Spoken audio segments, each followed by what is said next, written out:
어머님, 어차피 저희 목이잖아요. 치매 오기 전에 정리해서 요양원 성금으로 쓰는 게 맞죠. 여러분, 남편 영정사진 앞에서 며느리가 부조금 봉투를 세고 있다면 어떻게 하시겠어요? 저는 43해를 함께한 남편을 떠나보내던 날 그 광경을 똑똑히 봤어요. 관 뚜껑도 채 닫히기 전인데 며느리들은 벌써 속닥거리고 있더군요. 땅이 이때 시어머니 치매 오기 전에 빨리 받아내야 해. 그리고 며칠 뒤 둘째 며느리가 제 얼굴에 대고 이렇게 말하더라고요. 어머니, 어차피 돌아가시면 저희 거잖아요. 미리 주시면 안 돼요? 그것도 모자라서 애들 할머니 집 가면 옷에 이상한 냄새 난다고요. 제가 30년 살림한 이 집이 며느리한테는 그냥 냄새였던 거예요. 남편이 저한테 몰래 남겨둔 게 있다는 것을 알았을 때 며느리 얼굴이 하얗게 질리더라고요. 탐욕에는 반드시 대가가 따른다는 거 제가 직접 보여드릴게요. 시니어들의 솔직하고 리얼한 돈 이야기, 삶의 지혜와 사연을 나누는 금운사연 채널. 먼저 구독과 좋아요 꾹 눌러주세요. 댓글에 지금 계신 지역을 남겨주시면 황금빛 금전운으로 좋은 일이 생길 겁니다. 오늘의 특별한 금운 이야기 지금 바로 시작합니다. 11월의 바람이 유독 매서웠던 그날, 박순자는 장례식장 한켠에 홀로 서 있었습니다. 향 냄새가 코끝을 찔렀고 조문객들의 웅성거림이 멀리서 파도처럼 밀려왔다 빠져나갔습니다. 43해를 함께한 남편 이병호의 영정사진이 그녀를 내려다보고 있었습니다. 순자는 영정 앞에 놓인 국화꽃을 가만히 바라보았습니다. 손끝이 시렸습니다. 여보, 춥지는 않소? 나는 손끝이 너무 시려. 순자는 속으로 되뇌었습니다. 남편의 15년 투병 생활은 그녀의 삶을 온전히 앗아갔습니다. 허리가 굽었고 손이 거칠어졌으며 무릎이 시큰거리는 것은 전부 그 세월의 흔적이자 족쇄였습니다. 이제 그 족쇄가 풀렸는데 자유 대신 텅 빈 공허함만 남았습니다. 그때 날카로운 구두 굽소리가 들려왔습니다. 어머니, 둘째 며느리 김민정이었습니다. 민정은 몸에 붙는 검은 원피스에 알이 굵은 진주 귀걸이를 하고 있었습니다. 그녀의 손에는 하얀 부조금 봉투 묶음과 전자계산기가 들려 있었습니다. 부조금 정리 좀 해야 할 것 같아서요.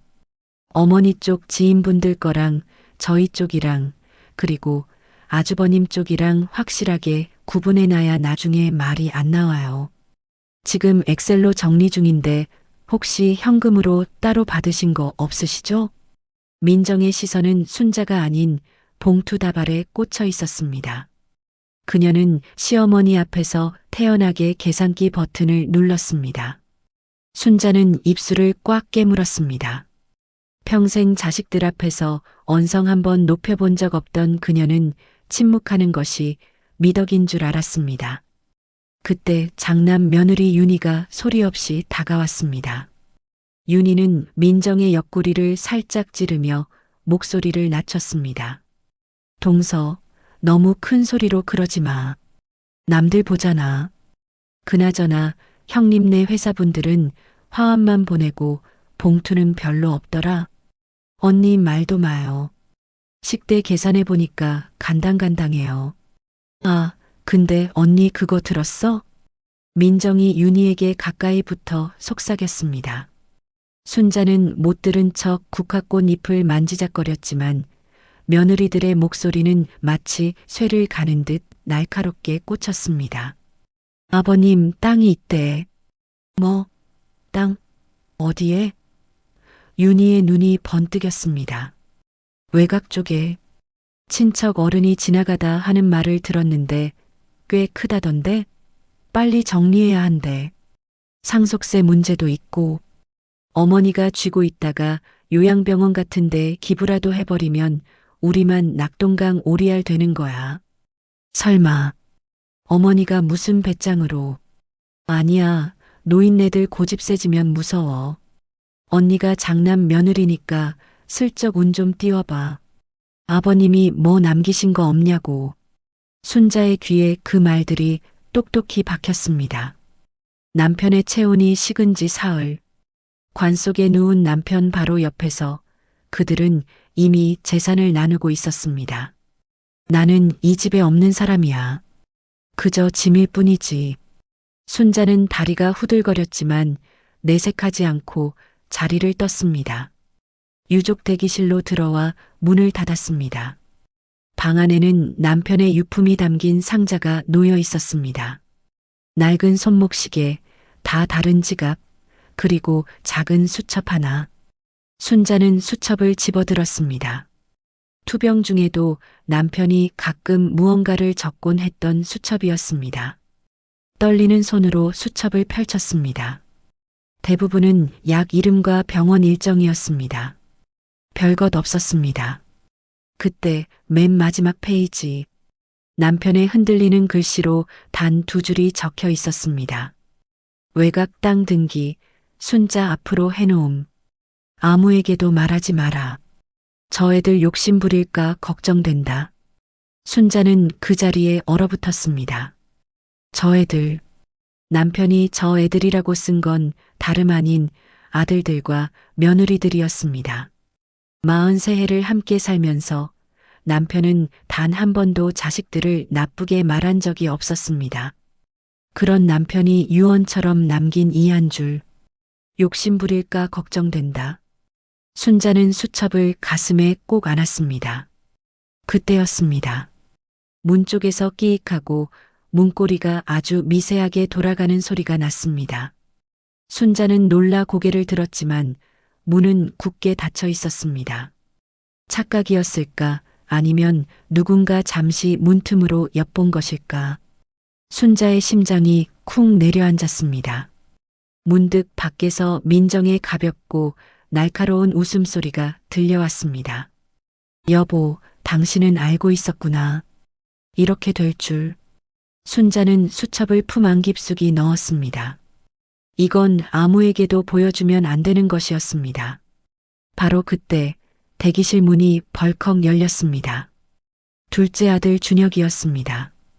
그는 아내의 눈치를 보느라 눈빛이 흔들리고 있었습니다. 어머니, 민정이가. 아버지, 보험금 얘기 좀 하자는데요. 순자는 아들의 눈을 바라보았습니다. 보험금? 네. 정리를 빨리 해야 한다고. 장례 비용도 있고 하니까. 알았다. 나가마. 순자는 등을 곧게 폈습니다. 당신이 지키라고 한 거 내가 지킬게. 그녀는 다시 한번 품 안의 수첩을 눌러 확인했습니다. 여전히 따뜻했습니다. 장례를 치르고 사흘 뒤 순자의 집에 온 가족이 모였습니다. 이 집은 낡았지만 정이 깃든 곳이었습니다. 마당의 감나무는 병호가 첫째 태어난 해에 심은 것이고 대문 옆 화분들은 순자가 매일 아침 물을 주던 것들이었습니다. 순자는 잠깐 마당에 서서 감나무를 올려다보았습니다. 붉게 익은 감 하나가 유독 시선을 사로잡았습니다. 남편의 마지막을 보지 못한 채 저감만 홀로 무르익었구나. 순자는 짧게 한숨을 쉬었습니다. 거실에는 아들 삼형제와 며느리들이 둘러앉아 있었습니다. 장남 준호 부부, 둘째 준혁 부부, 그리고 막내 며느리 혜진. 막내 혜진은 말이 없고 늘 수줍은 얼굴이었지만 순자가 상에 올려둔 비싸 보이는 과일 바구니에서 유독 큰 샤인 머스켓 포도를 골라 먹는 것을 순자는 놓치지 않았습니다. 어머니, 일단 이거부터 정리합시다. 둘째 며느리 민정이 손에 든 서류 뭉치를 흔들며 입을 열었습니다. 그녀는 마치 회사 임원처럼 단도직입적이었습니다. 보험금이 생각보다 적어요. 이걸로 장례 비용 충당하면 거의 안 남아요. 장남 며느리 윤희가 맞장구를 쳤습니다. 그녀의 목소리는 부드러웠지만 그 아래에는 단단한 요구가 숨어 있었습니다. 그러니까요, 어머니. 솔직히 말씀해 주세요. 저희도 아버지 병원비 때문에 얼마나 고생했는데요. 혹시 아버지 명의로 된 다른 재산 없으세요? 적금이라든지 아니면 부동산이라든지. 저희도 아버님 병원에 계실 때 마음고생 심했어요. 며칠 뒤 준혁의 집. 서울 외곽의 37평형 아파트는 고급 자재로 꾸며져 있었지만 어딘지 모르게 차갑고 숨막히는 공기가 감돌았습니다. 이 아파트는 순자가 준 신혼집 전세금의 준혁의 대출, 그리고 민정의 끊임없는 요구가 합쳐져 탄생한 결과물이었습니다. 대출 이자는 매달 준혁의 월급 절반을 삼켰습니다. 저녁 식사 시간. 식탁 위에는 유기농 반찬들이 정갈하게 놓여 있었지만 분위기는 마치 시험장 같았습니다. 준혁과 민정, 그리고 두 아이 도윤이와 서연이가 앉아 있었습니다. 도윤아, 오늘 수학학원에서 푼 거 엄마한테 얘기해줘야지. 밥 빨리 먹고 바로 숙제해야 해. 민정이 도윤이를 재촉했습니다. 도윤이는 올해 초등학교 2학년, 서연이는 7살이었습니다. 도윤이는 숟가락만 만지작거릴 뿐 밥을 떠먹지 못했습니다. 도윤이, 너 또 그러니? 빨리 먹어. 다음 타임 영어 학원 늦겠다. 민정의 목소리가 날카로워졌습니다. 도윤이가 작은 목소리로 웅얼거렸습니다. 학원 가기 싫어. 뭐? 또 그 얘기야? 도윤아, 엄마가 몇 번을 말해야 알아듣겠어?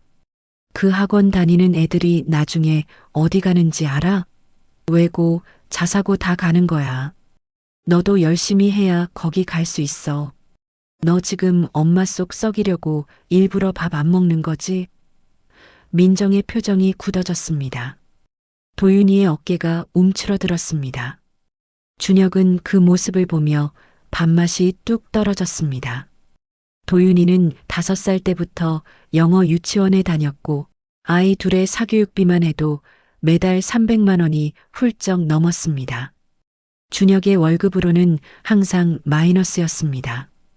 그래서 어머니께 손을 벌리는 일이 잦았지만 민정은 그것이 당연한 권리인 양 여겼습니다.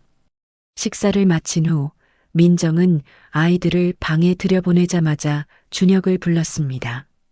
거실의 조명을 낮추고 그녀는 마치 회의를 시작하려는 듯 소파에 반듯하게 앉았습니다. 여보, 나 할 말 있는데. 어머니, 딱 말이야. 준혁은 머리가 지끈거렸습니다. 또 그 얘기야? 어머니가 안 준다고 했잖아. 어차피 어머니 명의로 되어 있는 땅이야. 그러니까 당신이 설득을 해야지. 왜 맨날 어머니 말만 듣고 있어? 당신은 이 상황이 심각하지 않아?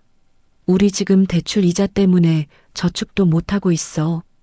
도윤이 중학교 보내려면 지금부터 유학 자금 모아야 하는데 당신은 왜 이렇게 안 일해? 민정은 목소리를 높였습니다. 그녀의 손짓이 격렬해졌습니다. 유학은 무슨 유학? 도윤이가 아직 초등학생인데, 그리고 도윤이 유학 보내고 싶다는 건 당신 욕심이잖아.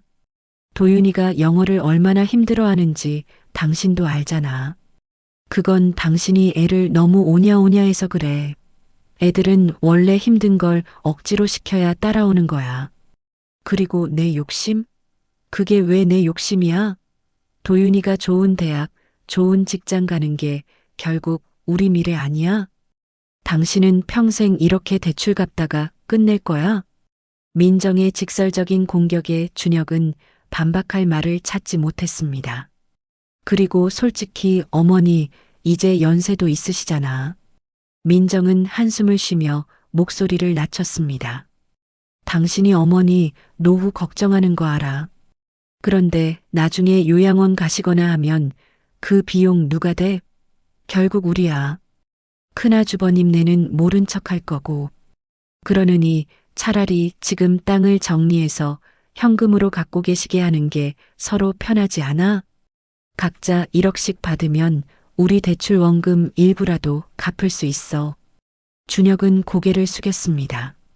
그래도 어머니 노후 자금인데. 어머니가 뭘 쓰신다고. 그 시골집에서 텃밭이나 가꾸시면서 사시면 되지. 당신도 생각해봐. 땅 팔면 최소 3억은 될 거 아냐.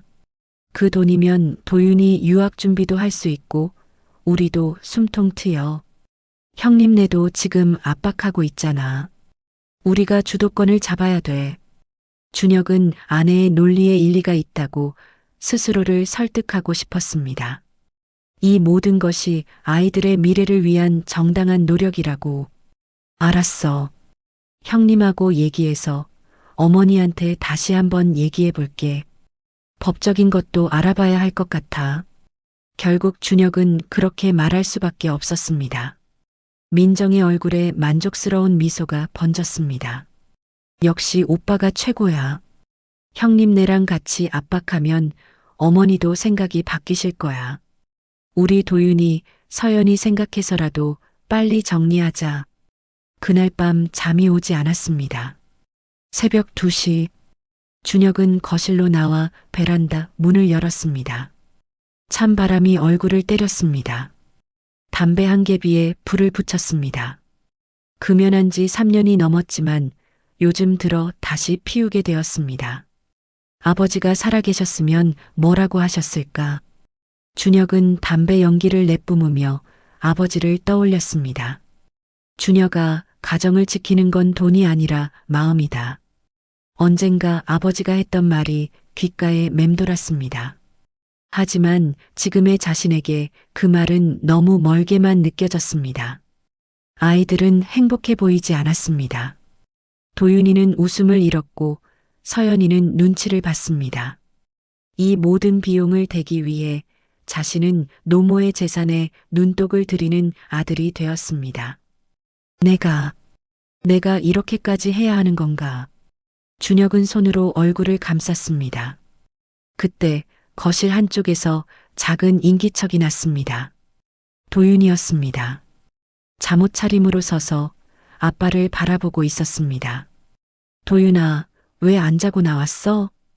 준혁이 다가가 아들의 머리를 쓰다듬었습니다. 아빠, 담배 피웠어? 도윤이의 물음에 준혁은 멈칫했습니다. 조금. 담배 나쁜 거라며. 그래, 나쁜 거야. 아빠가 잘못했어. 준혁이 미안한 표정으로 말했습니다. 도윤이는 한참 아빠를 바라보다가 작은 목소리로 물었습니다. 아빠, 나 영어 학원 안 다니면 안 돼? 나 너무 힘들어. 준혁의 가슴이 철렁했습니다. 왜? 너무 힘들어? 도윤이는 고개를 끄덕였습니다. 눈가에 눈물이 그렁그렁 맺혀 있었습니다. 선생님이 너무 무서워.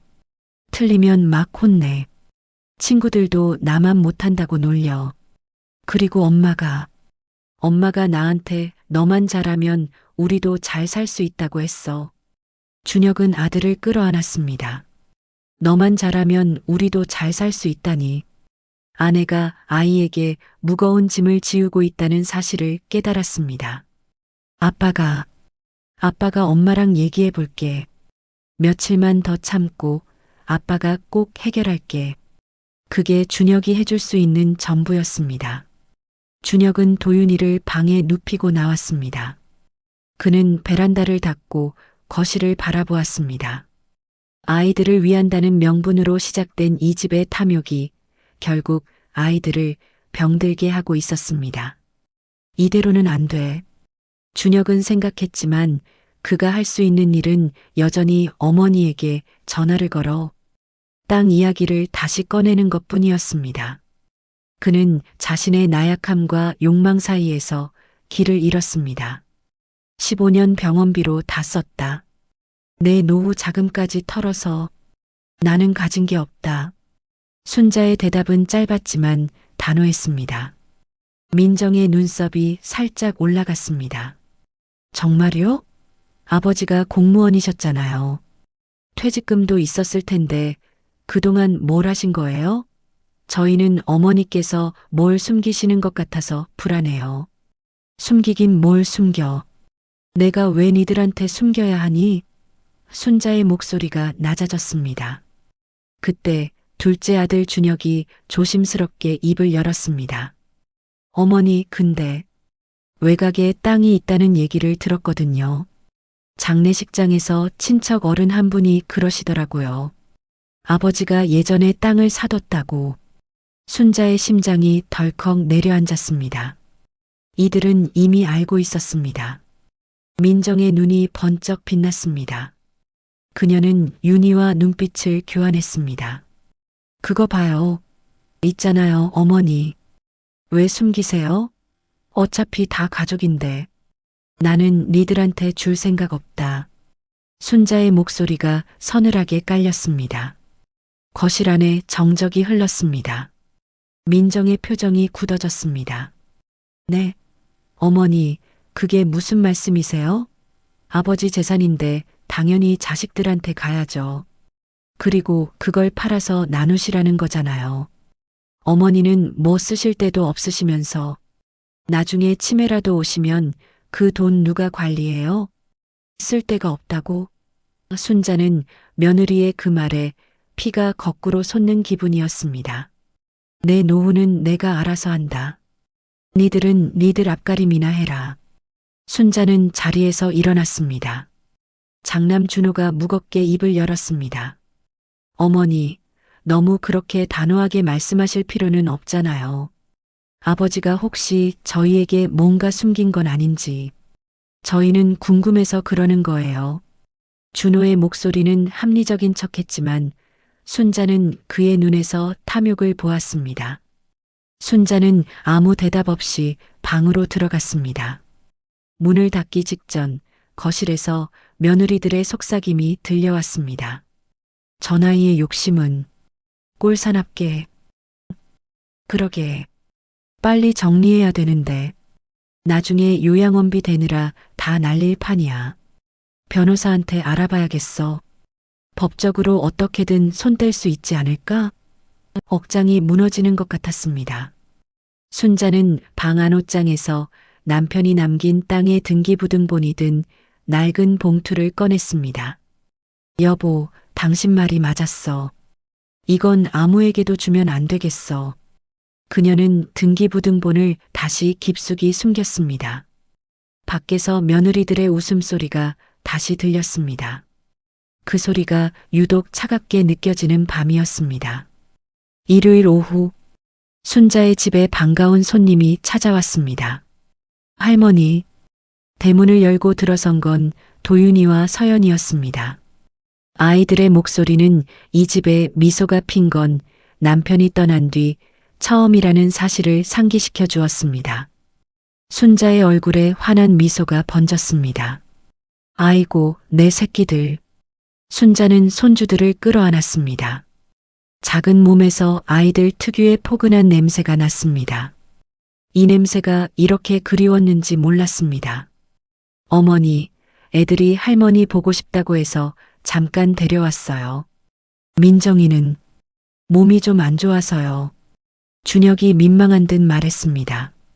그는 아내의 눈치를 보느라 매번 몸이 안 좋다는 핑계를 댔습니다. 그래, 잘 왔다. 할머니가 밭에서 캔 고구마 구워줄게. 순자는 아이들의 손을 잡고 거실로 들어갔습니다. 마당의 감나무에서 땅감을 깎아주며 순자는 손주들의 얼굴을 찬찬히 살폈습니다. 예전 같지 않았습니다. 도윤이는 눈 밑에 다크서클이 졌고 서연이는 연신 엄지손가락 손톱을 물어뜯고 있었습니다. 우리 도윤이 서연이 요새 뭐하고 지내노? 할머니 집 오니까 좋지? 학원 다녀요. 도윤이가 힘없이 대답했습니다. 학원? 무슨 학원? 영어 학원이요. 수학이랑 피아노도요. 주말에는 논술 학원도 가야 해요. 도윤이의 목소리에는 생기가 없었습니다. 순자는 고개를 끄덕였습니다. 힘들지 않나? 학원 많이 다니면 피곤할 텐데. 그 물음에 서연이의 눈에 갑자기 눈물이 고였습니다. 서연이는 7살짜리 아이에게는 어울리지 않는 깊은 슬픔을 담고 있었습니다. 할머니, 나 학원 가기 싫어. 서연이가 울먹이며 순자의 옷자락을 움켜쥐었습니다. 순자는 깜짝 놀라 손녀를 끌어안았습니다. 왜, 우리 서연이 왜 울어? 엄마가 뭐라고 했니? 엄마가 영어 못하면 혼내. 숙제 안 하면 밥 굶기고 학원 빠지면 때려. 종아리를 때려요. 서연이가 작은 목소리로 털어놓았습니다. 순자의 얼굴이 돌처럼 굳어졌습니다. 때린다고? 그녀의 목소리는 미세하게 떨렸습니다. 도윤이가 옆에서 조용히 끼어들었습니다. 엄마가 서연이 종아리 때렸어요. 학원에서 울었다고. 엄마는 공부 못하면 할머니처럼 냄새나는 집에서 산다고 했어요. 순자는 숨을 들이마셨습니다. 냄새나는 집. 며느리 민정이 했던 그 말. 그 말까지 아이들에게 그대로 전달되었던 것입니다. 너도 맞았어? 도윤이는 고개를 저었습니다. 저는 안 맞았어요. 근데 엄마가 무서워요. 틀리면 막 소리 지르고 바보같이 이것도 모르냐고 해요. 엄마가 웃는 게 아니에요. 순자는 두 손주를 번갈아 바라보았습니다. 이게 무슨 일인가? 며느리가 아이들을 때리고 소리 지르고 심지어 정서적인 압박까지 가하고 있었습니다. 할머니, 우리 여기서 살면 안 돼요? 할머니 집은 냄새 안 나는데. 서연이가 순자의 옷자락을 놓지 않으며 애원했습니다. 순자의 가슴이 갈기갈기 찢어지는 것 같았습니다. 이 아이들은 지금 이 집을 피난처로 여기고 있어. 한참을 그렇게 있다가 순자는 아이들의 가방을 열어보았습니다. 뭔가 느낌이 섬뜩하게 이상했기 때문입니다. 가방 안에서 구겨지고 찢어진 종이가 나왔습니다. 영어 프린트물이었습니다.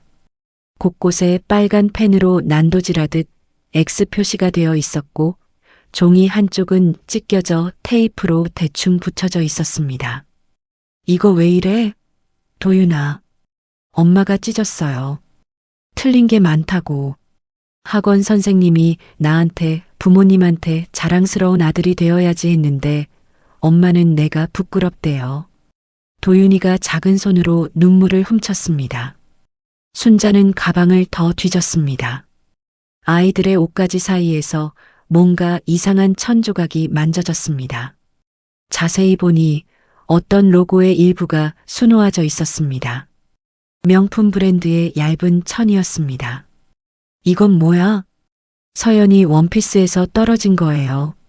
엄마가 뜯었어요. 할머니 집 가면 옷에 냄새 밴다고 이 옷은 입지 말라고 했는데 서연이가 입고 와서 엄마가 여기서 나갈 때 몰래 뜯어버렸어요. 순자는 그 천 조각을 쥔 채 한참을 멍하니 있었습니다. 며느리에게 이 집은 냄새나는 곳이었고 그 냄새가 아이들의 옷에 배는 것조차 용납할 수 없는 수치였습니다. 그래, 어차피 나 혼자였지. 오늘도 어제도. 그리고 내 손주들까지 혼자였구나. 순자의 내면 독백이 터져 나왔습니다. 거실 문이 열리며 준혁이 들어왔습니다. 어머니, 저 잠깐 통화 좀 하고 올게요. 형님한테서 아버지 재산 관련해서 연락이 와서요. 법무사 만나러 간다던데. 법무사? 순자는 그 단어에 정신이 번쩍 들었습니다. 재산을 가로채기 위해 움직이고 있는 것입니다. 순자는 준혁이 나간 뒤 손주들에게 물었습니다. 아빠는 알아? 엄마가 이러는 거? 도윤이는 고개를 저었습니다. 아빠 앞에서는 엄마가 안 그래요. 아빠 없을 때만 그래요. 아빠는 엄마가 시키는 대로만 해요. 순자는 결심했습니다. 이건 교육이 아니다. 이건 학대야. 그리고 내 아들은 공범이야. 순자는 품에서 휴대폰을 꺼냈습니다. 순옥 이모. 친정 이모의 연락처를 찾았습니다. 이모요? 나 순자예요. 이모 좀 만나야 할 것 같아요. 급한 일이에요. 내 손주들이 위험해요. 전화를 끊고 순자는 창밖을 바라보았습니다. 더 이상 참고만 있을 수는 없었습니다. 손주들을 지켜야 했습니다. 설령 그 과정에서 며느리와 어쩌면 아들과도 부딪히게 되더라도 남편이 나에게 재산을 맡긴 이유, 이 아이들을 지키라고 한 거였어. 틀림없이. 순자는 단단한 눈빛으로 감나무를 바라보았습니다. 며칠 뒤 순자의 집에 손님이 찾아왔습니다. 박순옥, 순자의 친정 이모였습니다.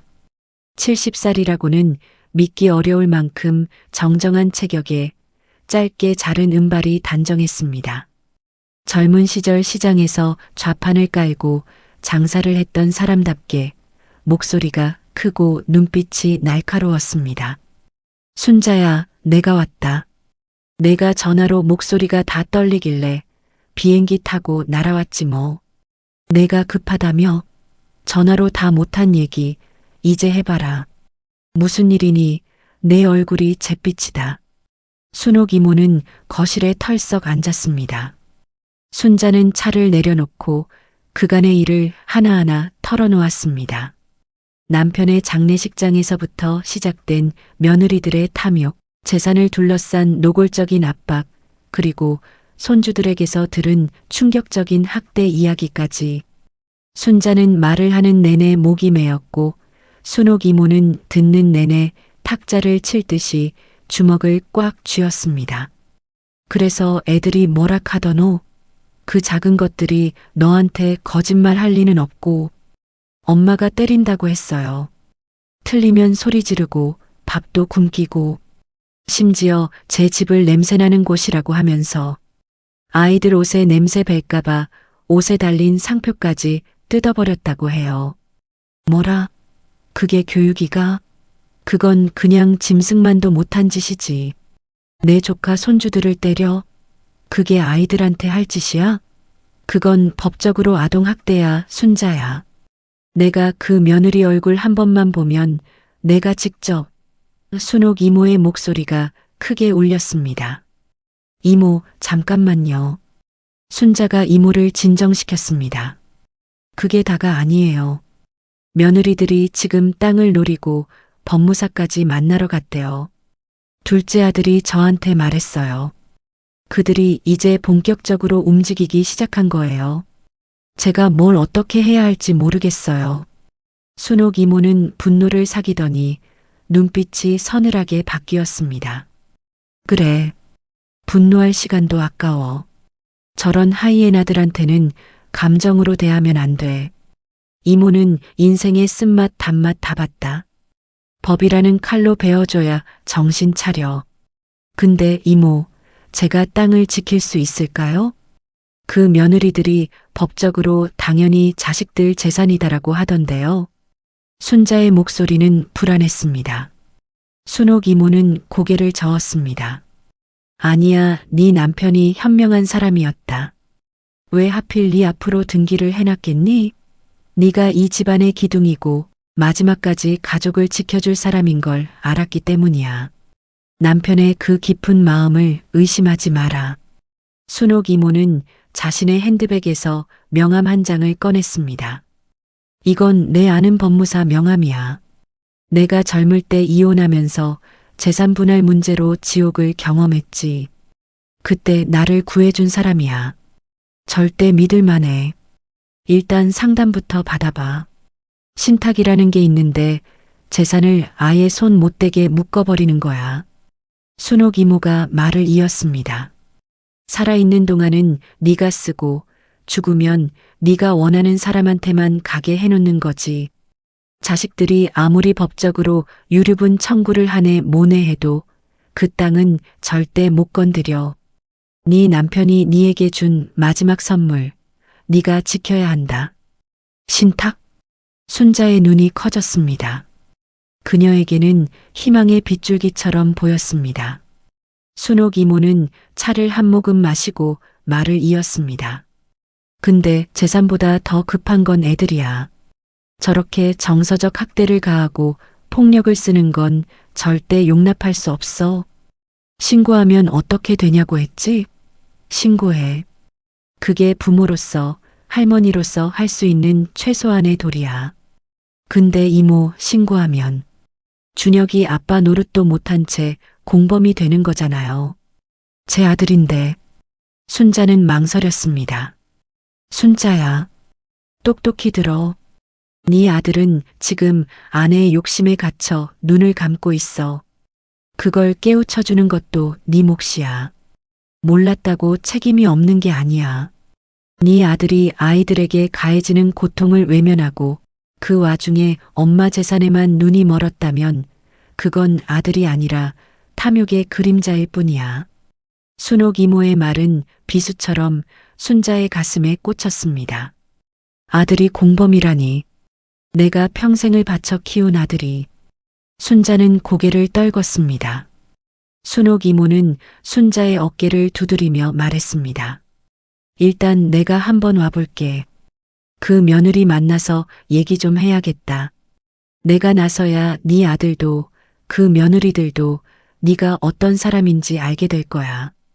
나는 네가 평생 고생만 하다가 남편 보내고 나서까지 이런 꼴 당하는 거 못 봐. 그리고 손주들, 저 애들한테는 이 할매가 제대로 된 어른 한 명은 있다는 걸 보여줘야지. 무서워서 참고만 사는 건 어른이 아니야.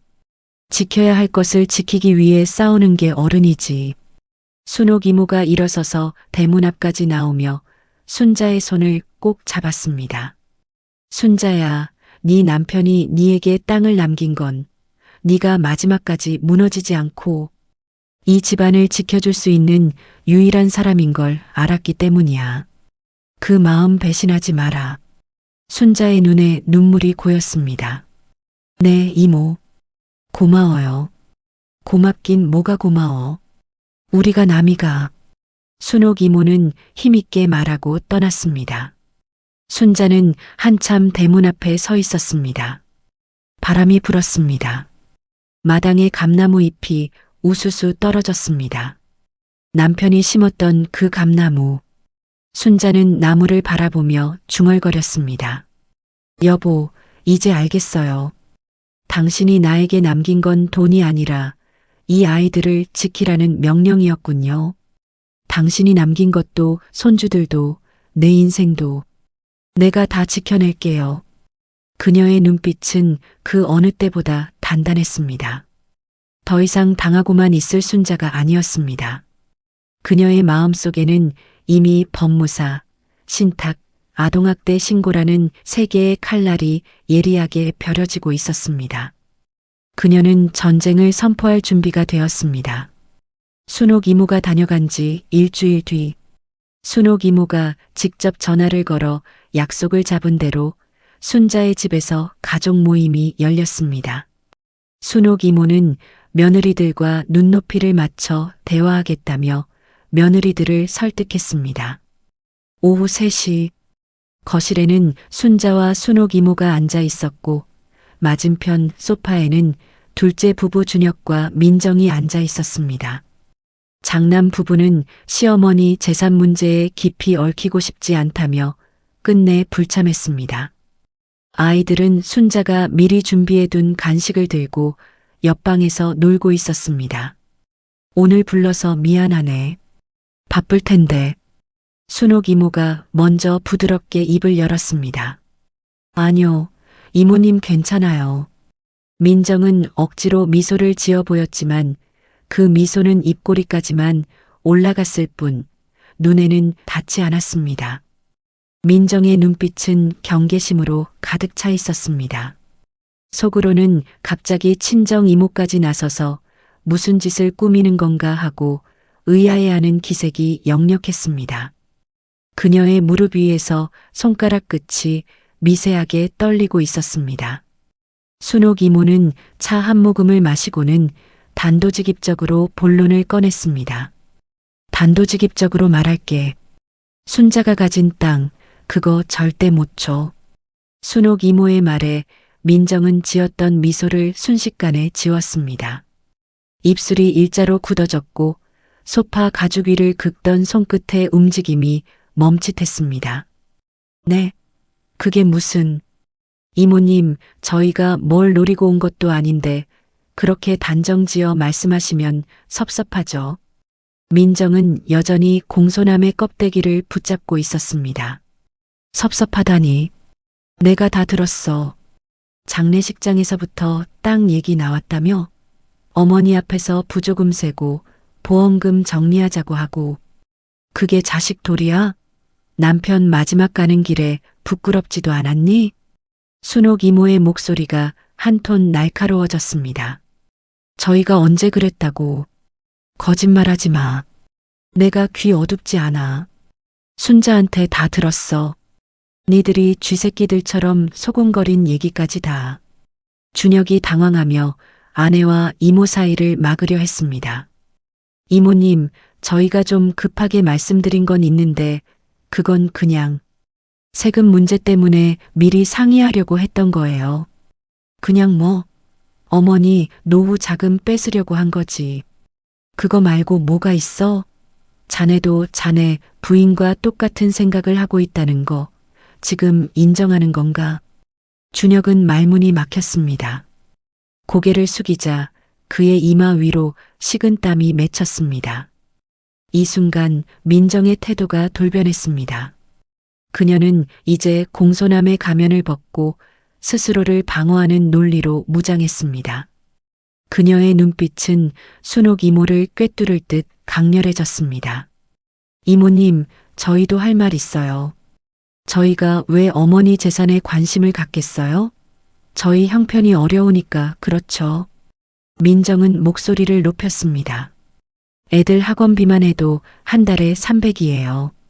그게 끝이 아니에요. 대치동 입시 정보, 국제학교 준비, 사교육 트렌드를 따라잡으려면 이 돈도 부족해요. 저희도 빠듯하게 사는 거예요. 단지 아이들을 뒤처지게 하지 않기 위해서요. 그건 니들 사정이지. 어머니 돈으로 니들 허세를 채우겠다는 소리 아니니. 우리 사정이요? 어머니도 가족이잖아요. 가족끼리 도우면서 사는 거 아니에요? 아버님 병원비도 저희가 대출받아서 보탠 부분도 있어요. 순옥 이모는 민정의 말에 치 하고 코웃음을 쳤습니다. 가족끼리 돕는 거? 그래서 네가 도운 게 뭔데? 어머니가 15년 동안 시아버지 병수발할 때 네가 병원 가서 어머니 옆에 앉아준 적은 있니? 명절 때 잠깐 얼굴 비추고 간 거? 그게 도운 거야? 민정의 얼굴이 확 붉어졌습니다. 이모의 말은 그녀의 가장 떳떳하지 못한 부분을 정확하게 찔렀습니다. 그건 저희도 바빴으니까요. 애들 키우랴 살림하랴. 민정은 변명처럼 중얼거렸지만 목소리에는 이미 힘이 없었습니다. 바빴으면 지금도 바쁘겠네. 근데 어머니 재산 얘기 나오니까 갑자기 시간이 나나 보네. 니들 눈에는 어머니가 보이니? 순옥 이모의 일침에 민정은 말을 잇지 못했습니다. 잠시 거실에는 무거운 침묵이 흘렀습니다. 민정은 시선을 창밖으로 돌린 채 짓눌린 입술 사이로 아주 작은 소리를 뱉어냈습니다. 애들 할머니 집 가면 옷에 냄새 배는데. 그 목소리는 너무 작았지만 순옥 이모와 순자의 귀에는 천둥 소리처럼 또렷이 들렸습니다. 뭐라고? 순자가 처음으로 입을 열었습니다. 그녀의 목소리는 매우 낮게 깔렸지만 그 무게감은 순옥 이모보다 훨씬 무거웠습니다. 민정은 당황하며 고개를 들었지만 순자의 눈빛을 피했습니다. 아니요. 그냥 오래된 집이라 환기가 잘 안 된다는 뜻이었어요. 냄새? 이 집에서 무슨 냄새가 난다는 거야? 순자는 며느리를 똑바로 바라보았습니다. 눈빛에는 지난 15년의 고통과 인내가 응축되어 있었습니다. 그냥 환기도 안 되고 애들 옷에 그 냄새가 배면 학원에서 친구들이 뭐라고 할지. 민정은 애써 논리적으로 상황을 모면하려 했습니다. 그래서 우리 서연이 옷에서 로고 뜯었어? 할머니 집 올 때 그 옷 입지 말라고? 민정의 얼굴이 하얗게 질렸습니다. 그녀는 그 질문에 대한 정보를 순자가 절대 알 수 없다고 확신하고 있었습니다. 그걸 어떻게? 민정이 말을 더듬었습니다. 순자는 자리에서 천천히 일어섰습니다. 그녀의 굽은 허리가 조금도 흔들리지 않았습니다. 내 손주가 말해줬다. 엄마는 우리가 행복해지는 걸 좋아하지 않는다고. 엄마가 때린다고. 틀리면 소리 지르고 밥도 굶긴다고. 거실 안의 공기가 급격히 냉각되었습니다. 준혁은 충격으로 굳어진 채 아내를 바라보았습니다. 그의 눈동자가 흔들렸습니다. 민정아, 그게 무슨 소리야? 준혁의 목소리가 떨렸습니다. 아, 그건 오해야. 내가 언제 애들을 때려? 좀 혼낸 적은 있지만 그건 교육이지. 아이들을 강하게 키우려고 한 거야. 민정은 완벽하게 방어적으로 나섰습니다. 교육? 종아리 때리는 게 교육이야? 밥 굶기는 게 교육이야? 아이들에게 공포를 심어주는 건 학대야. 순옥 이모가 다시 한번 탁자를 내리쳤습니다. 민정은 더 이상 숨기지 않기로 했습니다. 그녀의 눈이 날카롭게 빛났습니다. 학대요? 학대라고요? 저도 애들 키우느라 힘들어서 그런 거예요. 저는 아이들을 위해 제 모든 걸 바쳤어요. 하루 종일 학원 데려다 주고, 숙제 봐주고, 밥 해주고. 그러면서 저도 지치는 거라고요.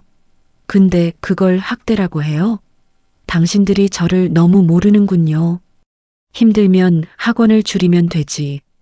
왜 애들을 갈아 넣어? 가족은 도구가 아니다. 순자가 나섰습니다. 줄이면요? 요즘 세상이 어떤 세상인데요? 다들 이렇게 시키는 거예요. 저만 그런 거 아니라고요. 내가 놓치면 아이들은 뒤처져요. 뒤처질 바엔 내가 악인이 되는 게 나아요.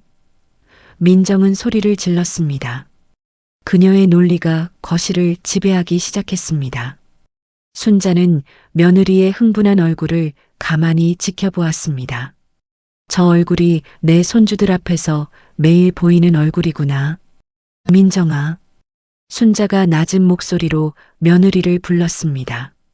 나는 니한테 뭘 바란 적 없다. 근데 오늘 네 본색을 봤다. 나는 네 시아버지 손잡고 마지막 숨까지 지켜줬다. 근데 넌 내 손 한 번 따뜻하게 잡아준 적 있냐? 그 문장은 며느리의 심장을 정확하게 꿰뚫었습니다. 민정은 아무 말도 하지 못했습니다. 네 재산? 그건 내 남편이 내 노후 쓰라고 남긴 거야. 15년 병수발, 30년 살림. 그게 이 땅의 대가다. 니들한테 줄 거 아니야. 오늘 얘기는 여기까지다. 더 할 말 없다. 순자가 일어섰습니다. 어머니, 그게 어디? 민정의 얼굴이 일그러졌습니다. 땅 건드릴 생각하지 마라. 법적으로 다 막아놓을 거다. 니들이 아무리 발악해도 소용없을 거야. 순옥 이모가 단호하게 쐐기를 박았습니다. 민정은 분을 사귀지 못하고 일어섰습니다. 가요 여보. 여기 더 있을 필요 없어. 준혁은 여전히 멍한 표정으로 앉아 있었습니다. 그는 어머니의 말, 아내의 소리, 그리고 아이들의 고통 사이에서 길을 잃은 듯 보였습니다. 준혁아. 순자가 아들을 불렀습니다. 네가 몰랐다고 해도 이제는 알았잖아. 선택해라. 네 아내 편에 설 건지, 네 자식들 편에 설 건지. 엄마가 무서운 집에서 아이는 자라지 않는다. 준혁은 어머니의 눈을 마주보지 못했습니다. 고개를 떨군 채 아내를 따라 현관으로 향했습니다. 문이 닫히는 소리가 차갑게 울렸습니다. 순옥 이모가 순자의 어깨를 토닥였습니다. 잘했다, 순자야. 오늘 제대로 말했어. 순자는 며느리가 떠난 자리에 남은 차갑게 식은 찻잔을 바라보았습니다. 그때 옆방 문이 살짝 열렸습니다. 도윤이가 서 있었습니다. 아이의 눈이 빨갛게 충혈되어 있었습니다. 할머니. 아이의 목소리가 떨리고 있었습니다. 우리 엄마, 이제 안 와요? 순자의 가슴이 무너져 내렸습니다. 그녀는 아이를 안아주었습니다. 그 순간 도윤이의 작은 손이 그의 주머니에 있던 준혁의 지갑을 만졌습니다. 지갑 속에 꽂혀 있던 낯선 영수증 한 장이 살짝 비쳤습니다. 로펌이라고 쓰인 글자가 순자의 눈에 들어왔지만 아이를 안아주느라 깊이 생각할 수 없었습니다. 작은 위협의 씨앗이 심어진 순간이었습니다. 챕터 7.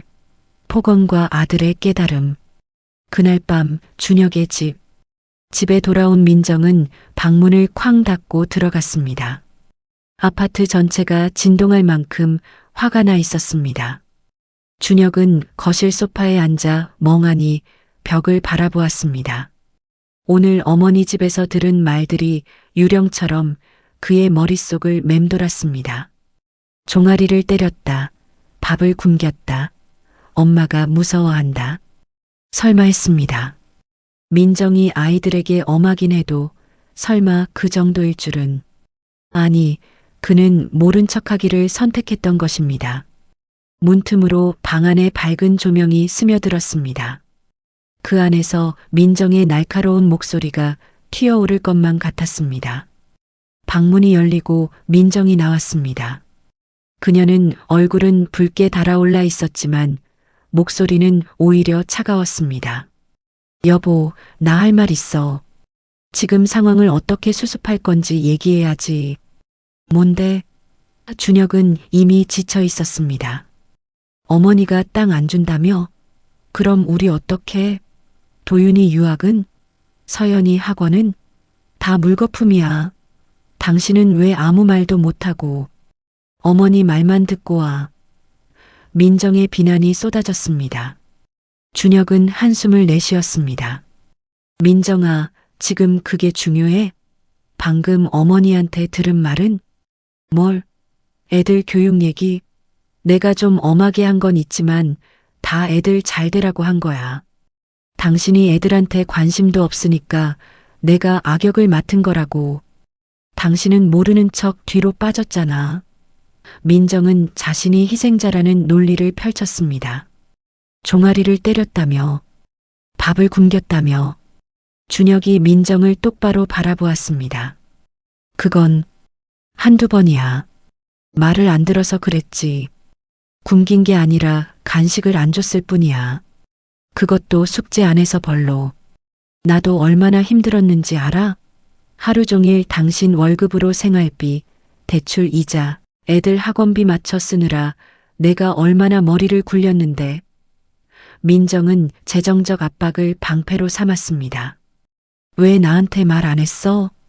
말하면 뭐해? 당신은 맨날 회사 일만 바쁘잖아. 당신은 해결책을 주지 못하잖아. 애들 교육은 다 내가 하는데 내가 알아서 하면 안 돼? 민정의 목소리가 귀를 찢을 듯 날카로웠습니다. 준혁은 아무 말도 하지 않았습니다. 그의 침묵은 민정을 더욱 자극했습니다. 그리고 어머니 땅 얘기, 그거 왜 우리가 못 받아? 어차피 돌아가시면 우리 거잖아. 어차피 돌아가시면 우리 거인데 미리 주면 안 되냐고. 그 순간 준혁의 몸이 얼어붙었습니다. 그 말이 뇌리에 박혔습니다.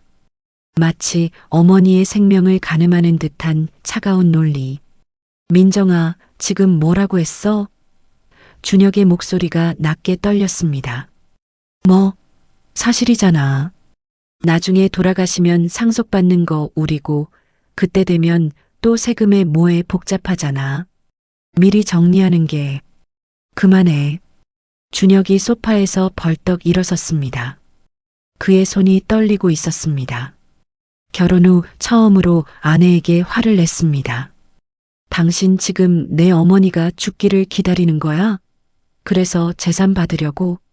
내가 언제 죽기를 기다렸다고. 민정은 당황했지만 끝까지 방어했습니다. 방금 했잖아. 어차피 돌아가시면 우리 거라고. 그게 뭔 소리야.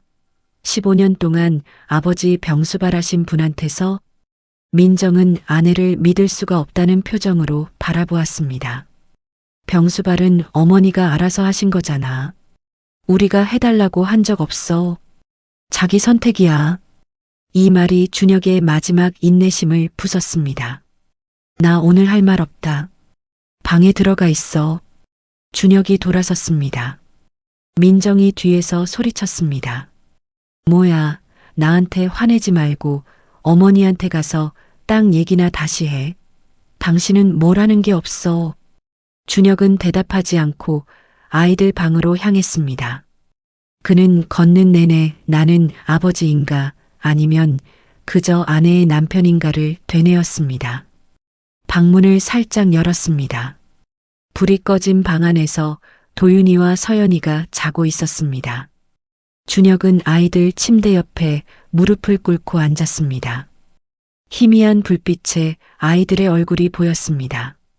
잠든 얼굴은 평화로워 보였지만 도윤이의 눈가에는 울었던 자국이 남아 있었습니다. 엄마가 무서운 집에서 아이는 자라지 않는다.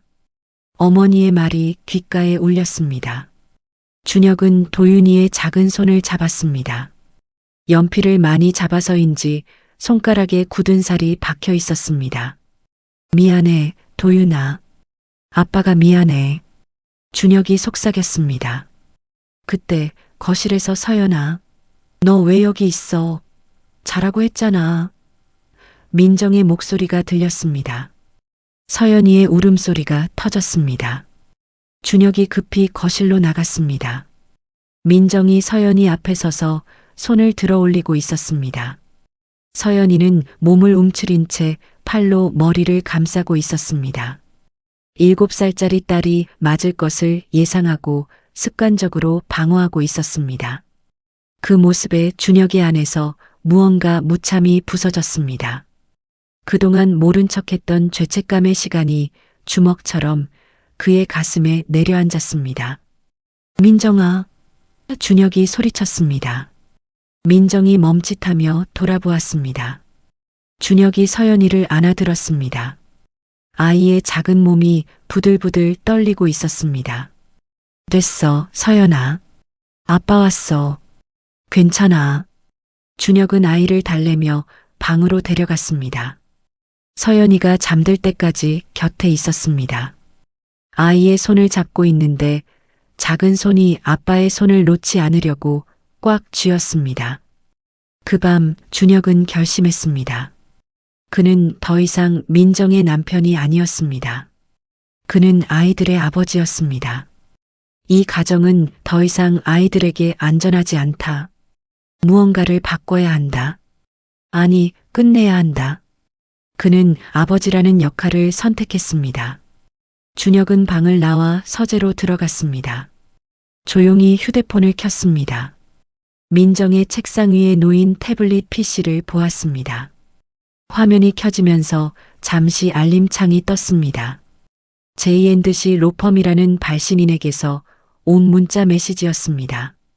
내용은 보이지 않았지만 민정도 이미 법적인 움직임을 시작했다는 명백한 증거였습니다. 그래, 늦었지만 이제라도 싸우자. 내 자식들을 지키기 위해. 준혁은 자신의 통화 기록을 뒤져 어머니의 휴대폰 번호를 찾았습니다.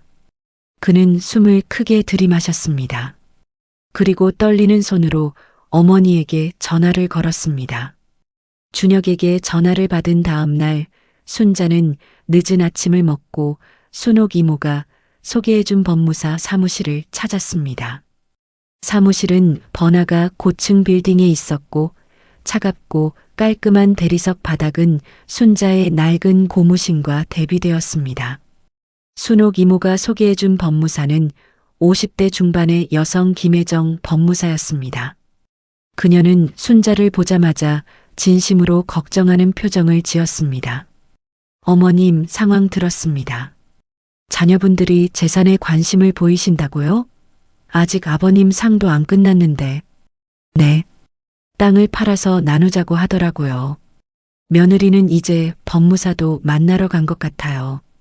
순자는 차분하게 말했지만 목소리에는 단단한 결심이 담겨 있었습니다. 김 법무사가 고개를 끄덕였습니다. 요즘 그런 경우가 비일비재합니다. 부모님 재산을 미리 받으려는 자녀들, 특히 배우자가 적극적으로 부추기는 경우가 많습니다. 어머님께서 재산을 지키려는 결심을 하신 건 매우 현명하십니다. 그래서 신탁이라는 걸 알아보려고요. 재산을 보호할 수 있다고 들었어요. 김 법무사는 서류를 꺼내어 테이블 위에 펼쳤습니다. 신탁은 재산을 신탁회사에 맡기고 어머님 본인이 살아있는 동안은 수익을 받으시되 사후에는 어머님이 지정한 수익자에게만 재산이 귀속되도록 법적으로 묶어두는 제도입니다. 중요한 건 한번 신탁에 넣으면 자녀들이 아무리 유류분 청구를 하네 상속 재산 이내에도 쉽게 손댈 수 없다는 점입니다. 순자는 김 법무사의 설명을 들으며 고심했습니다. 그녀는 남편의 마지막 뜻을 지켜야 했습니다. 재산 자체보다 남편이 그녀에게 지켜라고 남긴 그 마음이 중요했습니다. 이 땅은 제 명의로 되어 있습니다. 제 땅입니다. 순자가 단호하게 말했습니다. 맞습니다. 어머님 명의의 재산이므로 어머님의 의사대로 처분하거나 신탁할 권리가 있습니다. 김 법무사가 서류에 펜을 대며 물었습니다. 수익자를 어떻게 하실 건가요? 본인 사후에 재산을 최종적으로 받을 사람을 지금 지정해야 합니다. 순자는 잠시 펜을 든 채 생각에 잠겼습니다. 아들들? 아니, 지금의 탐욕을 보면 그들에게 넘겨봤자 또다시 며느리들의 소유가 될 게 뻔했습니다. 손주들로 해주세요. 김 법무사가 놀란 듯 고개를 들었습니다. 손주분들요? 그럼 성년이 될 때까지는 신탁회사가 관리하고 수익자는 손주분들이 성년이 되는 시점에 재산을 받게 됩니다. 네, 그렇게 해주세요. 단 저 아이들이 제대로 된 어른이 되었을 때 그 전까지는 어떤 명분으로도 제 아들과 며느리 누구도 손대지 못하게 해주세요. 이 땅은 내 아이들의 노후 자금이 아니라 내 손주들의 미래 자금입니다. 김 법무사는 순자의 결정을 기록하며 깊이 고개를 끄덕였습니다. 어머님, 현명한 선택이십니다. 이렇게 되면 재산 분쟁의 여지가 거의 사라집니다. 특히 손주분들이 어머님을 통해 증여를 받는 형태가 되기에 자녀분들의 불만을 잠재울 법적 방패가 됩니다. 순자는 계약서에 서명을 마쳤습니다. 그녀의 손은 떨리지 않았습니다. 이 땅은 남편의 마지막 자존심이자 그녀의 마지막 모성이었습니다. 하나 더 여쭙고 싶은 게 있습니다. 순자가 말했습니다. 만약 이혼 소송에서 자녀의 아동 학대 정황이 명백히 드러난다면 양육권에 어떤 영향을 미칠까요? 김 법무사는 서류를 정리하며 진지하게 답했습니다. 결정적인 영향을 미칩니다. 부모가 아동 학대를 했다는 사실은 양육자로 부적절하다는 가장 강력한 증거입니다.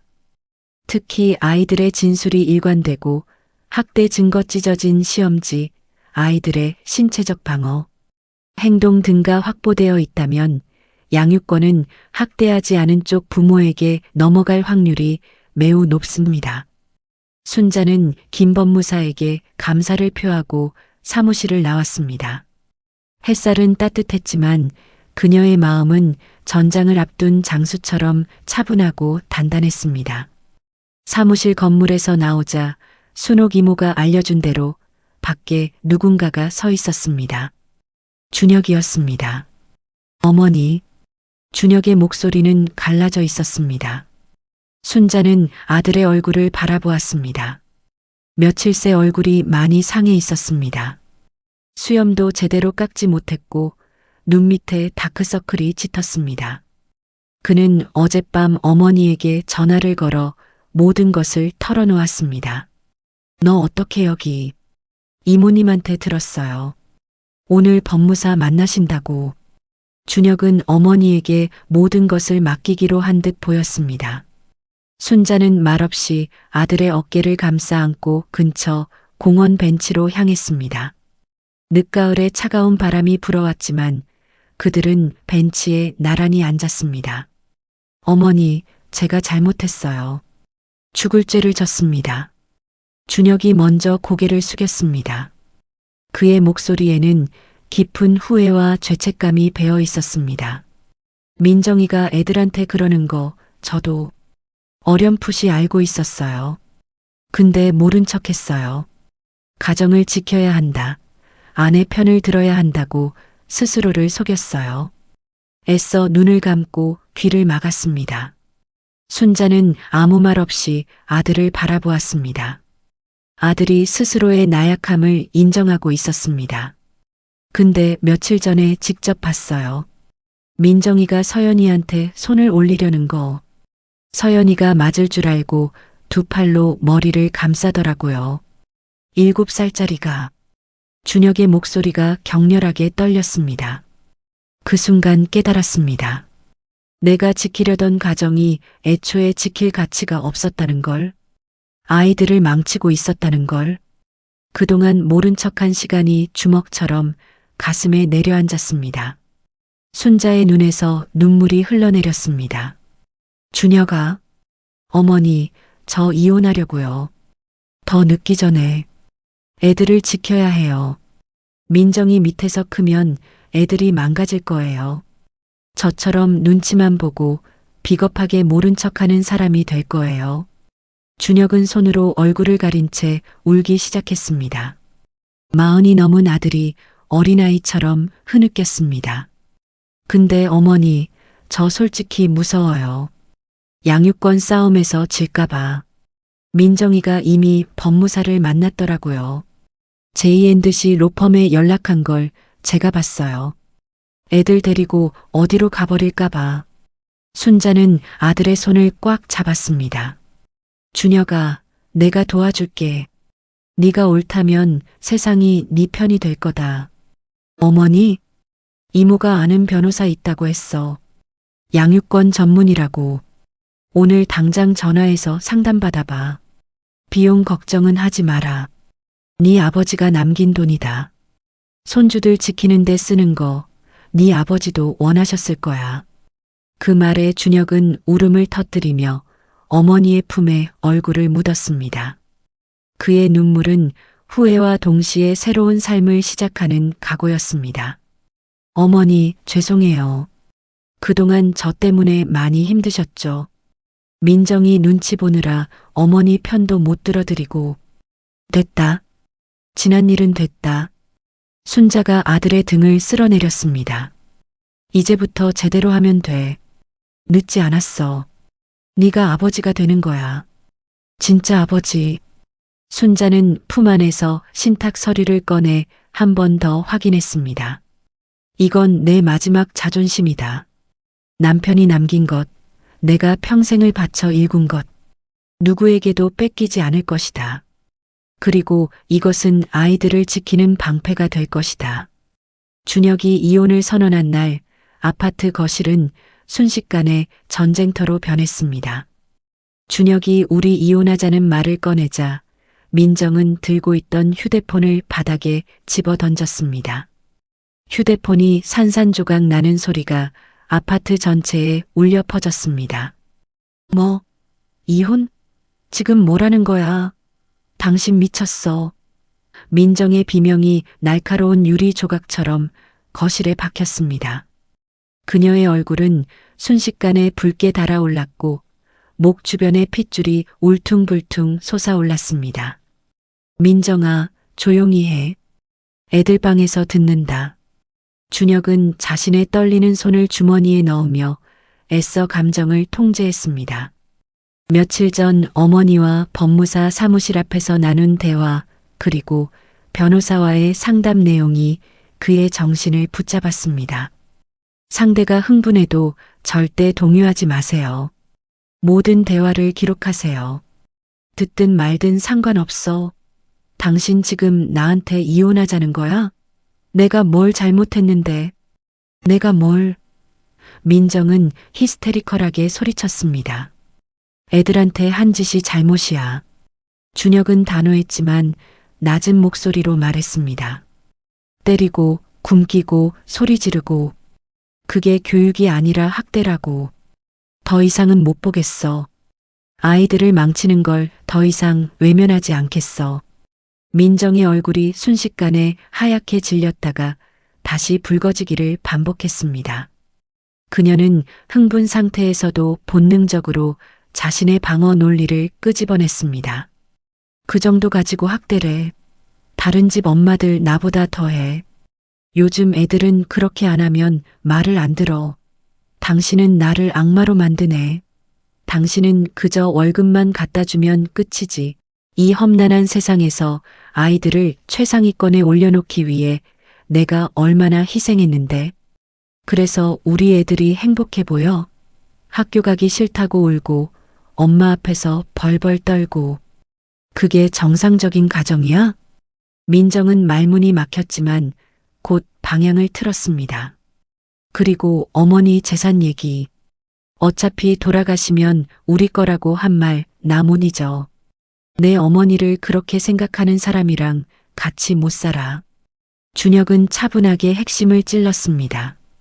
민정은 이제 이혼 자체를 막을 수 없다는 것을 깨닫자 곧바로 협상가 모드로 전환했습니다. 그녀는 감정을 무기로 아이들을 협상 카드로 사용하기 시작했습니다. 좋아, 이혼하자는 거지? 그럼 애들은 내가 데려갈 거야. 민정이 싸늘하게 웃으며 말했습니다. 뭐? 양육권 내가 가져간다고. 엄마가 키우는 게 당연하잖아. 법원에서도 어린애들은 엄마한테 보내. 당신은 회사 일 바쁘고 애들한테 신경도 못 썼잖아. 양육권은 나한테 올 수밖에 없어. 민정의 목소리에는 승리를 확신하는 자신감이 담겨 있었습니다. 준혁은 변호사의 조언을 떠올렸습니다. 상대의 가장 큰 약점은 아동학대와 불안정한 정서입니다. 그들이 아이들을 사랑해서 데려가는 것이 아님을 증명해야 합니다. 그리고 당신이 나한테 재산 분할도 해줘야지. 결혼하고 10년 동안 내가 살림하느라 얼마나 희생했는데. 이 아파트 당신 대출금 내가 갚는 동안 내 명의로 된 재산은 하나도 없어. 위자료와 재산 분할 확실하게 받아낼 거야. 준혁은 아내의 그 모습에 소름이 돋았지만 침착함을 잃지 않았습니다. 그는 주머니 속 휴대폰이 녹음되고 있음을 확인했습니다. 그리고 있잖아, 여보. 민정이 한 걸음 다가와 비웃듯이 속삭였습니다. 당신이 양육권 가져가면 나 애들 데리고 미국 갈 거야. 준혁의 얼굴이 하얗게 질렸습니다. 그가 가장 두려워했던 협박이었습니다. 뭐라고? 미국에 있는 내 친구한테 가서 살 거야. 내가 미국 시민권자 된다는 사실 잊었니? 애들 데리고. 당신 평생 애들 못 볼 거야. 매번 비행기 타고 오지 않는 한. 내가 마음먹으면 당신이 어떻게 막을 건데? 민정은 교활한 미소를 지었습니다. 아이들을 향한 애정은 없고 오직 상대방을 무너뜨리려는 악의만 가득한 표정이었습니다. 너 지금 협박하는 거야? 협박? 아니, 사실이지. 이혼 조건 잘 생각해. 당신이 지금 나한테 불리한 조건 강요하면 나도 끝까지 간다. 애들 데리고 사라질 수도 있어. 아이들은 내 무기야. 준혁은 주먹을 꽉 쥐었지만 폭발하지 않았습니다. 그는 심호흡을 했습니다.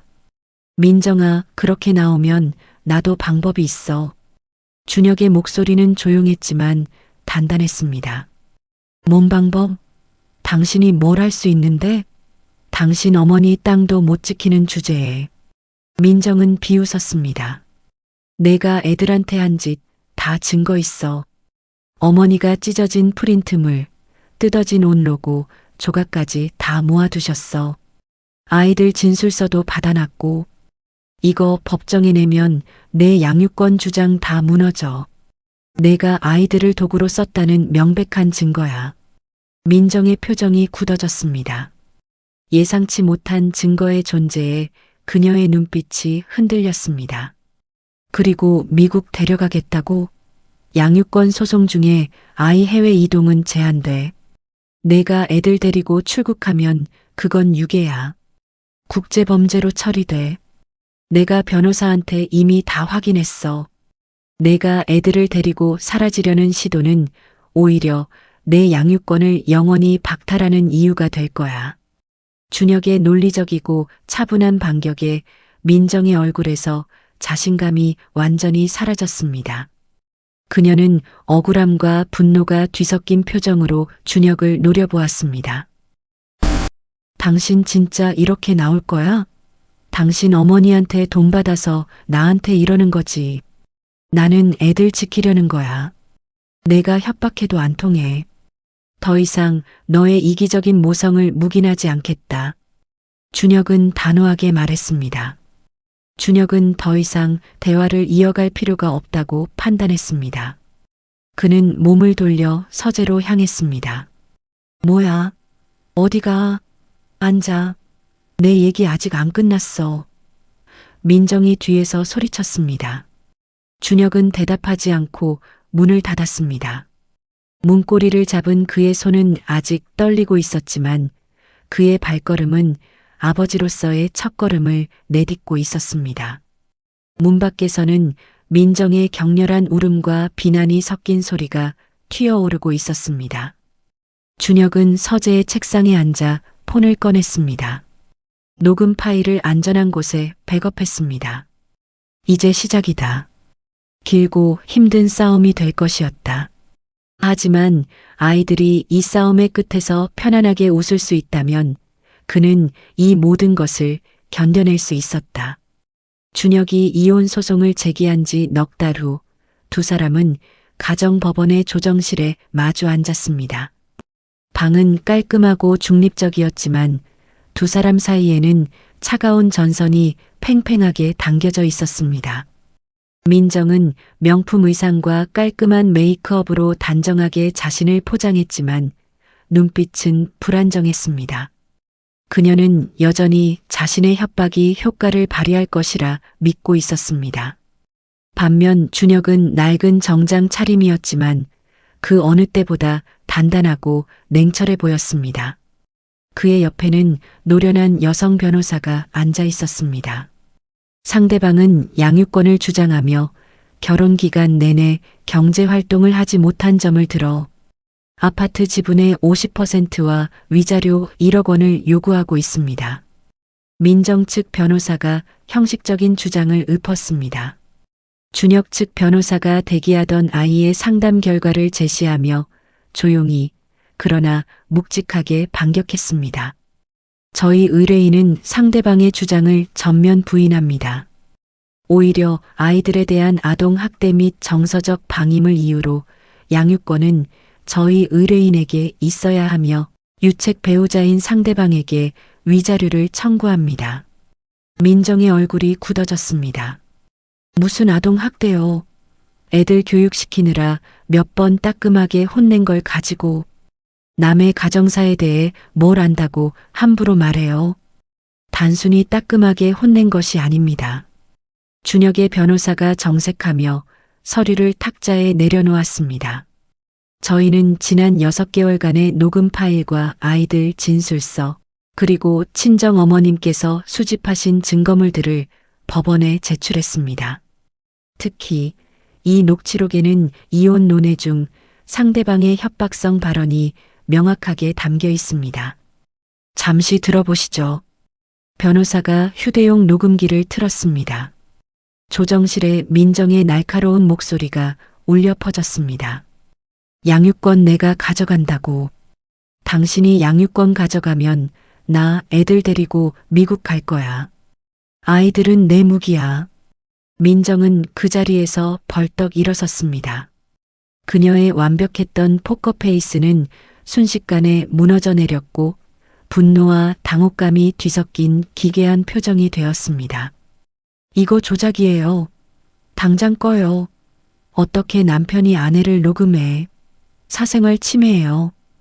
그녀는 소리쳤고 그녀의 변호사는 당황하여 그녀를 억지로 자리에 앉히려고 했습니다.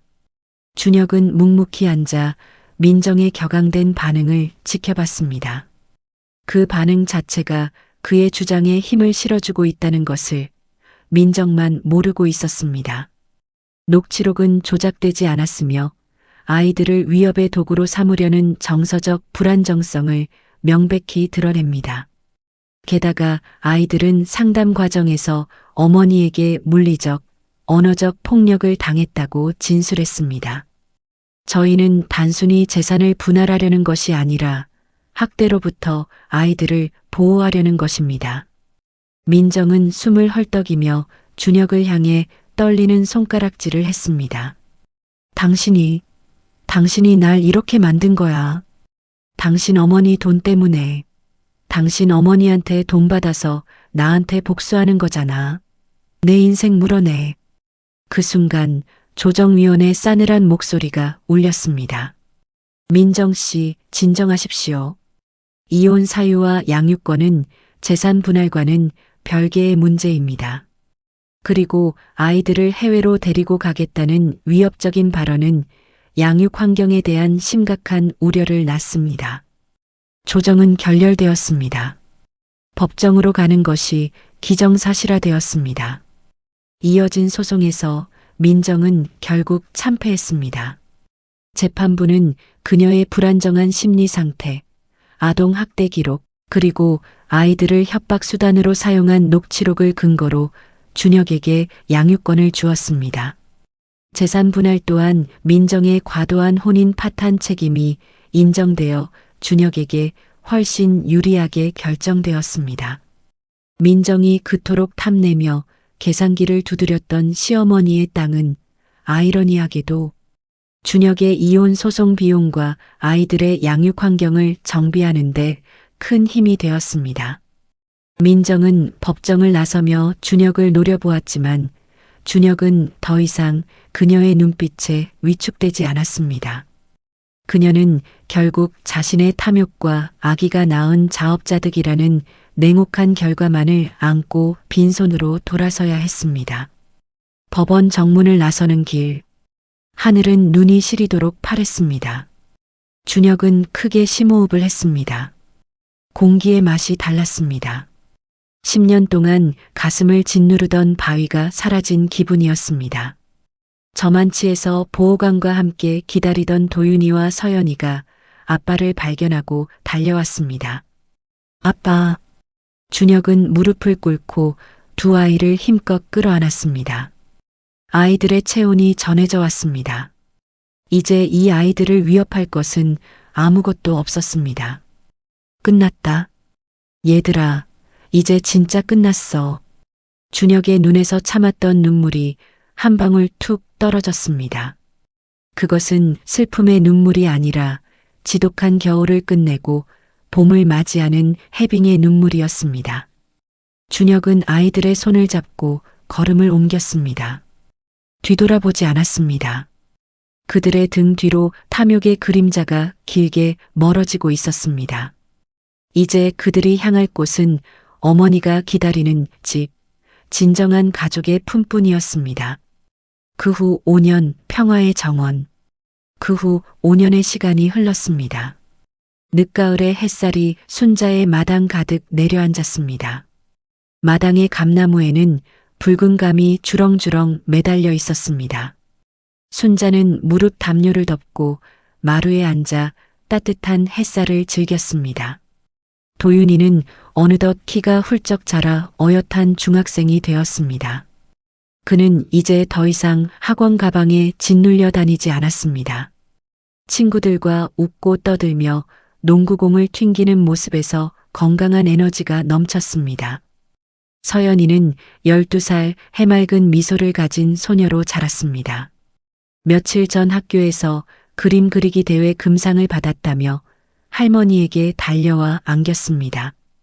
그녀의 그림 속에는 푸른 나무와 따뜻한 마루, 그리고 언제나 자신을 감싸 안아주는 할머니의 모습이 담겨 있었습니다. 준혁은 여전히 어머니 집 근처에 살았습니다.